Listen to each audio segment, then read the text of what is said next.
एक महाराज जी वृंदावन में थे, तो वो रोज शाम को प्रवचन करते थे। तो एक दिन प्रवचन करते हुए ठाकुर जी के रूप का वर्णन कर रहे थे।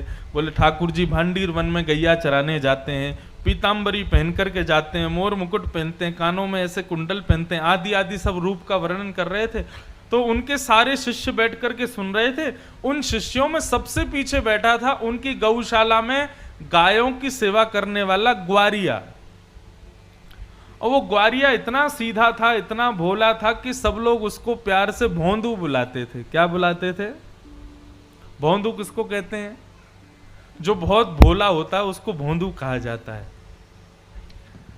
तो गुरुदेव तो प्रवचन करते थे, लेकिन भोंदू जो था ना, उसको ऐसा लगता था कि गुरुजी कोई 2-3 हजार साल पुरानी कथा नहीं सुना रहे हैं, शायद रोज ऐसी लीला होती है वृंदावन में और गुरुजी हमारे उसी को सुना रहे हैं। आज जब गुरुजी ने बताया कि भांडीर वन में ठाकुर जी गैया चराने के लिए जाते हैं, भोंदू ने जैसे ही सुना, सुन करके भोंदू को लगा मैं भी तो भांडीर वन जाता हूं गैया चराने। अरे उसी भांडीर वन में मैं भी गैया चराने जाता हूं और गुरुजी बता रहे हैं उसी भांडीर वन में ठाकुर जी गैया चराते हैं, लेकिन मुझको तो कभी दिखे नहीं। शायद मैंने कभी ध्यान नहीं दिया होगा। अब गुरुजी ने बता दिया, अब कल से भांडीर वन जाऊंगा तो वहां खोजूंगा ठाकुर जी भी आते हैं, गुरुजी बता रहे हैं। उसका इतना विश्वास गुरुजी की बात पर कि उसको लगा कि ठाकुर जी आज भी आते हैं भांडीर वन। अगले दिन गैया चराने के लिए भांडीर वन गया, तो भांडीर वन में गैया सब घूमने लगी और वो यत्र तत्र सर्वत्र वृक्षों के नीचे, सघन कुंजों में, जंगलों में जाके ठाकुर जी को खोजने लगा। गुरुजी हमारे झूठ नहीं बोलते, गुरुजी सही बोल रहे हैं, यहीं पर गैया चराने आते हैं ठाकुर जी। अरे मैं ही अभागा हूं, मैं ही ठाकुर जी को नहीं देख पा रहा, लेकिन ठाकुर जी यहीं कहीं होंगे। अब उसका इतना भोलापन, इतना सीधापन, वो सब जगह ढूंढ रहा था ठाकुर जी को, तो ठाकुर जी से रुका नहीं गया। अकेले जान भोंदू को अपनी गायों के समूह को लेकर के, तभी भोंदू देखता है कि सामने से विशाल गायों का समूह आ रहा है और उस गाय के समूह के मध्य में श्याम वर्ण के पीतांबरी पहने हुए ठाकुर जी उसकी ओर आ रहे हैं। ठाकुर जी को अपनी ओर आते देख भोंदू तो नाचने लगा, निमग्न हो गया, भाव में भर गया।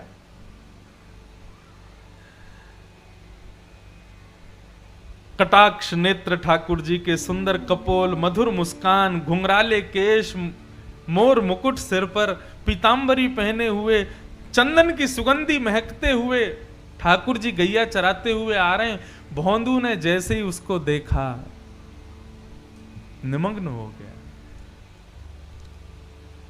ठाकुर जी आकर के भोंदू के पास बैठ गए। अब भोंदू और ठाकुर जी दोनों एक दूसरे को देखें। भोंदू बोला, आप वही श्याम सुंदर हो ना जिनके बारे में हमारे गुरुजी सुनाते हैं? ठाकुर जी बोले, हाँ हम वही श्याम सुंदर हैं। बोले, अच्छा। हमारे गुरुजी आपके रूप का वर्णन करते हैं तो लगता है आप कितने सुंदर होंगे, लेकिन आज आपको देखकर के ऐसा लग रहा है कि हमारे गुरुजी जो बताते हैं उससे लाख गुना ज्यादा सुंदर हो आप। बड़े प्यारे हो ठाकुर जी। ठाकुर जी बोले, अब केवल बात ही बनाते रहोगे, कुछ खिलाओगे पिलाओगे भी हमको?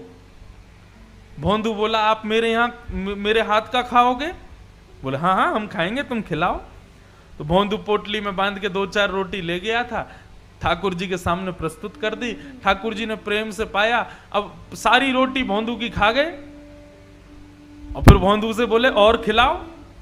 भोंदू बोला, ये मैं तो 2 ही रोटी लाया था, इससे ज्यादा मैं खाता नहीं हूं। ठाकुर जी बोले, कल से और रोटी लाना, हमको भूख लगती है। और ठाकुर जी अपनी गैया लेके चले गए, भोंदू अपनी गैया लेके चला गया।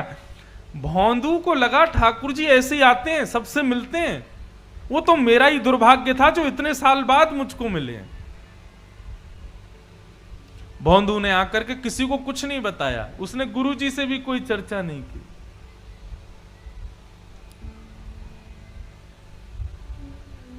दूसरे दिन जैसे ही भोंदू जाने लगा, ज्यादा रोटियां ले गया, ज्यादा सब्जियां ले गया। तो रसोई घर के जो महाराज जी थे उन्होंने जाकर के गुरुजी को बताया। बोले, गुरुजी आज तो भोंदू इतना सारा भोजन लेकर के जा रहा है। गुरुजी आए, आकर के बोले भोंदू तुम तो इतना नहीं खाते, किसके लिए लेके जा रहे हो? तो भोंदू ने सहज भाव से कहा, बोले गुरुजी मैंने आपको बताया नहीं, लेकिन मैं जहां गैया चराने जाता हूं ना भांडीर वन में, वहां ठाकुर जी भी आते हैं अपनी गैयाओं के साथ। कल आए थे, मेरे से रोटी मांग रहे थे तो मैंने 2 रोटी खिला दी, तो ठाकुर जी को कम लगी इसलिए मैं ज्यादा लेके जा रहा हूं। तो ये ज्यादा पुरानी नहीं, 60-70 वर्ष पुरानी बात है। गुरुजी बोले भोंदू कौन आता है भांडीर वन में? बोले ठाकुर जी आते हैं। बोले कौन से ठाकुर जी?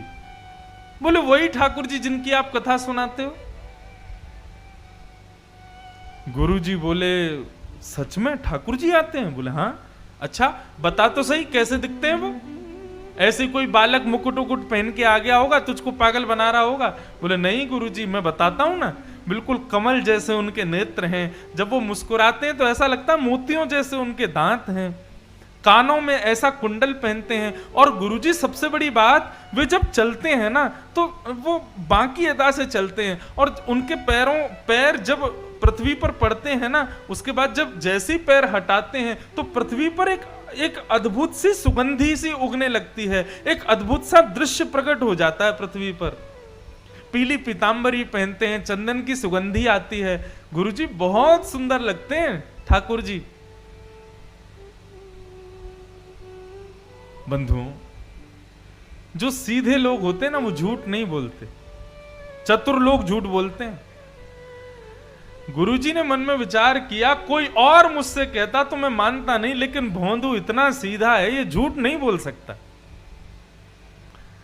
भोंदू के मुख से ठाकुर जी के बारे में सुनकर के गुरुजी के नेत्र सजल हो गए, और वे कहने लगे भोंदू आज ठाकुर जी आएंगे मिलने के लिए? बोले हाँ आएंगे गुरुजी।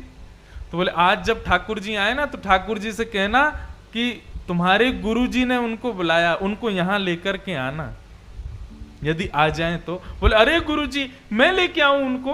बोले हाँ तुम लेके आना। अब भोंदू को यहां भी ये लग रहा है कि गुरुकुल में इतने सारे चेले पढ़ते हैं गुरुजी के, मेरे से भी ज्यादा विद्वान चेले रहते हैं, गुरुजी किसी को भी कह सकते थे कि ठाकुर जी को ले आओ, लेकिन मुझसे ही क्यों कहा? उसको अब भी ये विश्वास नहीं हो रहा कि ठाकुर जी केवल उसी से मिलते हैं। उसको लगा सबसे ही मिलते होंगे, लेकिन गुरुजी ने मेरे को योग्य जान के मुझसे कहा कि ठाकुर जी को लेके आना। भोंदू तो नाचता गाता हुआ पहुंच गया भांडीर वन। जैसे ही ठाकुर जी आए, ठाकुर जी आके बोले अरे भैया भोंदू जल्दी रोटी खिला।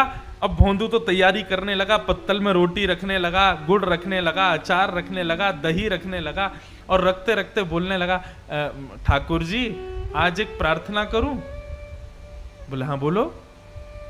बोले हमारे गुरुजी आपसे मिलना चाहते हैं, आप हमारे साथ आज हमारे गुरुकुल चलोगे? ठाकुर जी बोले देख हम तेरे सखा हैं, तेरे मित्र हैं, तेरे गुरुजी से हमको कोई मतलब नहीं है, तुझसे मिलेंगे, तेरे संग बैठेंगे, तेरे संग खाएंगे, तेरे संग रहेंगे, लेकिन गुरुजी से नहीं मिलेंगे हम। चरण पकड़ लिए भोंदू ने, बोले वो मेरे गुरुजी हैं, मैं तो आपको जानता ही नहीं था, मैं तो इतने वर्षों से यहां गैया चराने आ रहा हूं, लेकिन मैंने कभी आपको देखा ही नहीं। गुरुजी ने बताया कि भांडीर वन आप आते हो गैया चराने, तभी तो मैंने आपको देखा। जिन गुरुजी ने आपसे मिलवाया, जिन गुरुजी ने आपके बारे में बताया, जिन गुरुजी ने मुझे आपके योग्य बनाया, वो गुरुजी आपको बुला रहे हैं, आप मना मत करो ना, चलो ना मेरे साथ। ठाकुर जी बोले देख भोंदू तू जो कहेगा सब करेंगे, लेकिन ये तेरे अलावा हम किसी से नहीं मिलेंगे, और चाहे तेरे गुरुजी हो चाहे गुरुजी के भी पिताजी हो, हम तुझसे ही मिलेंगे बस। ठाकुर जी रोटी खा रहे थे बढ़िया गुड़ के साथ में, तो भोंदू ने हाथ से रोटी छिना ली, बोले तो ये भी मत खाओ, ये भी गुरुजी की है। और पत्तल भी उठा ली, बोले ये भी छोड़ो, ये भी गुरुजी के यहां की बनी है, ये भी क्यों खा रहे हो? और सुनो ठाकुर जी, आपको मुझसे ही मिलना है, मेरे अलावा किसी से नहीं मिलना, तो मेरी भी वचन सुन लीजिए, मुझे इस योग्य गुरुजी ने बनाया, और यदि गुरुजी से आप नहीं मिलोगे तो कल से यहां मत आना, मैं भी आपसे नहीं मिलूंगा। ठाकुर जी बोले तू अभी जानता नहीं है, बड़े बड़े लोग त्रिलोकीनाथ के दर्शन के लिए हिमालय पर जाके तपस्या करते हैं, तब जाके मेरा दर्शन मिलता है, और हम तेरे सामने इतनी सहजता से बैठे, तू कह रहा कल से मिलेगा नहीं।